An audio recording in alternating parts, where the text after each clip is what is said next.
In the previous chapter, Samuel leads Israel into victory from the Philistines. Now, Israel wants a king. Listen to this intro. We'll get right into this video.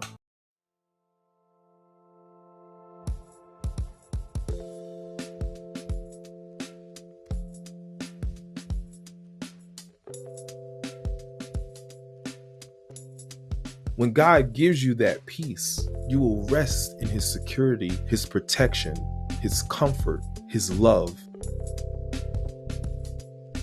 What's up, guys? Welcome back to another video. Today we're going to be talking about Samuel and Saul, Israel wanting a new king. We talked about last time in chapter 7 about Samuel the prophet leading Israel to victory against the Philistines. Now Samuel is older in his ministry, and now Israel is requesting for a king. Samuel judged Israel well. He saved them from the Philistines and led them back to God. But when he retires, the nation does not want another judge. Instead, they demand to be given a king in order to be like other nations around them. Although God is unhappy with their requests, he tells Samuel to anoint Saul as Israel's first king. Saul is a skillful soldier who successfully leads the nation many battles against their enemies. But in God's eyes, Saul is a failure because he constantly disobeys and does things his own way. God eventually rejects Saul as king. Sometimes we want to go our own ways rather than to follow the ways of God. This will always end in ruins, and it did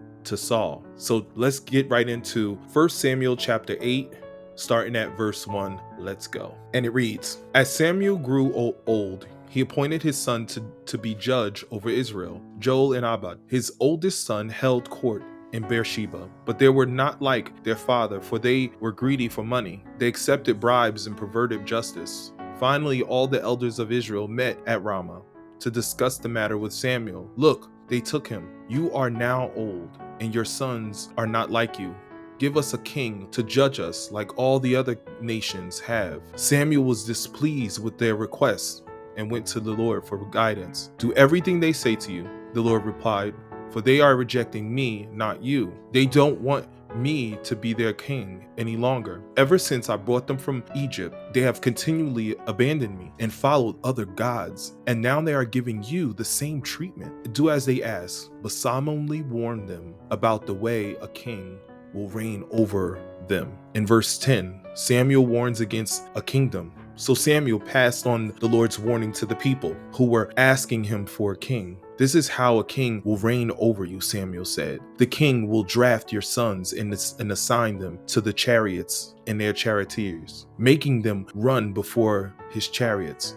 Some will give generals and captains in his army. Some will be forced to plow in his fields and harvest his crops, and some will make his weapons and chariot equipment. The king will take your daughters from you and force them to cook and bake and make perfume for him. He will take away the best of your fields and vineyards and olive groves and give them to his own officials. He will take tenths of your grain and your grape harvest and distribute it among his officers and attendants. He will take your male and your female slaves and demand the finest of your cattle and donkeys for his own use. He will demand a tenth of your flocks, and you will be his slave. When that day comes, you will beg for relief from this king you are demanding, but then the Lord will not help you." But the people refused to listen to Samuel's warning. "Even so, we still want a king," they said. "We want to be like the nation around us. Our king will judge us and lead us into battle."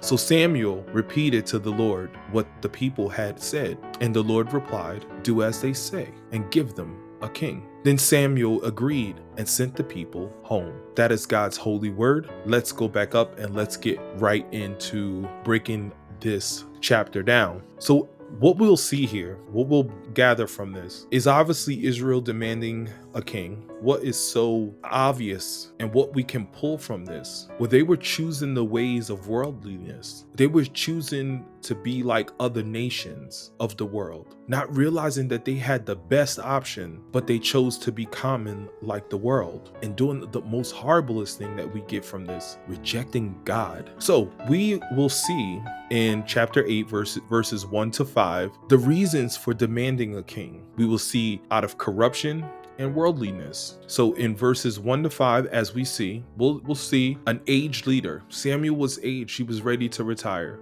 He was getting old, and he has led many fights, and he has done so much for Israel, and he's getting old. However, a corrupt leadership and judicial system, which was his sons. We also will see that Samuel's sons were appointed to succeed him. His sons were so corrupt though, and we see that they were dishonest, greedy for money. They accepted bribes and perverted the justice. We also see a desire to be like surrounding nations.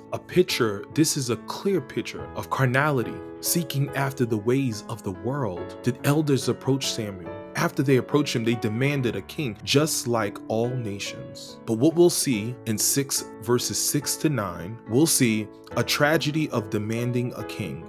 A picture of forsaking God. Horrible. Can you imagine forsaking God? What we see in 6 to 9 is the displeasure and prayer of Samuel. Samuel was actually grieved because they were doing this, because this was happening. He had taken personal offense, even that God had to tell him, it's not you that they're rejecting me. But Samuel the prophet was so disgusted and so offended that he took it even personal. But God knew what he was doing, and he told Samuel, give them what they want. The response of God to Samuel instructed him to grant their requests, assure him that the people were not rejecting him, but God, right? They were forsaking God just as they had done since their deliverance from Egypt. I have to say, the Israelites, they're a tough group. They took God on a journey. He still tried to be there for them. They committed idolatry. They have walked away from him. They have worshiped idols. And now they want to have a king that they can worship. But let's move on. There was a warning. And what we'll see in that warning is from verses 10 to 18. The warning, the consequences of being ruled by a king,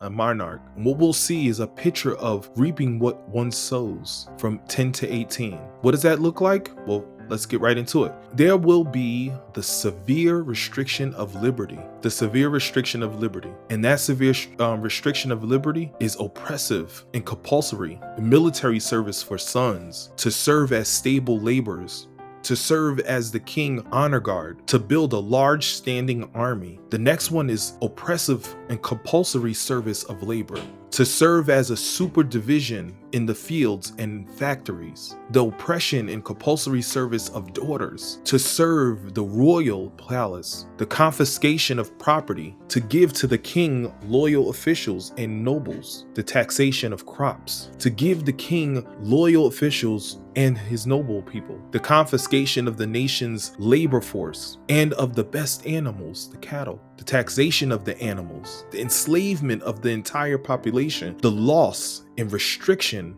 of the people's freedom because of a king. There will be severe suffering, a cry for deliverance. And as we see that when God prophesies something and he says this and he gives a warning and they did not take heed of it, it always comes true. And we will read that down. We will see this prophecy come true in the other chapters. The Lord will not hear when they start crying out his judicial judgment. The assistants demands for a king. They insisted, a picture of being stubborn, hard-hearted. We'll see that in 19 and 22. Let's go down to 19 and 22. They're demanding for a king, being stubborn and hard-hearted. The people craved a desire to have a king just like all the other nations, to unite and lead them, to build an army, to re-seeking of the Lord's by Samuel, by granting of the request by God, giving them a king. So next, we'll talk about in chapter 10, Saul meets Samuel. Let's get right into the next one. Check out the other video and we'll continue on this chapter of the ministry of Samuel. I hope you enjoyed it. Like, comment, and subscribe. Hit that notification bell if you like this video. God bless you and God bless your family. I'll see you in the next video.